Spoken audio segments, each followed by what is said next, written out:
Keep watching if you want to learn how I elevate this color and turn it into the most beautiful thing you've ever seen. I mix up Super 7 and 20 volume, and of course I mix in Colour Restore.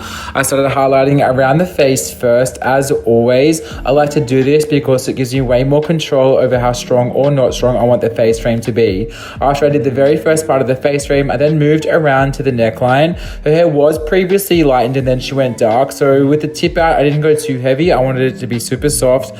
I then moved back around to the very front part of the face frame, and I highlighted all of the way back until the full bang was incorporated into her face frame. Higher at the front, lower at the back. I then moved around to the back to connect the back to the front. This is how I like to color because it gives me a lot more control over the end result, making sure that I can create shape within the color. With all of my tip outs, I pushed majority of the hair away so that my tip outs were soft and not too strong.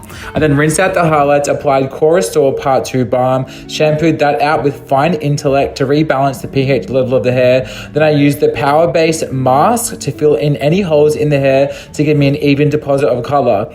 My root shadow was 6.0, my hairline root color was 9.0, which I also used for a bit of a mid color just for that top layer of the hair. My all over was 10WN and 906, and I did mix this with 10 volume. I always keep my hairline fully separate until I start doing my all over, then I will join them together. This is me applying the 90 on the mid area, and I'm going through with the all over all at the same time. I always do a full process of 20 minutes. This is the end result on smooth, glossy, shiny hair, which the 10 volume helps me achieve. And this is the result on waved hair. I am so obsessed with this result. Probably one of the best colors I have ever done. Let me know what you think of this color in the comments. If you have any questions, shoot me an Instagram DM at JAYE_Edwards.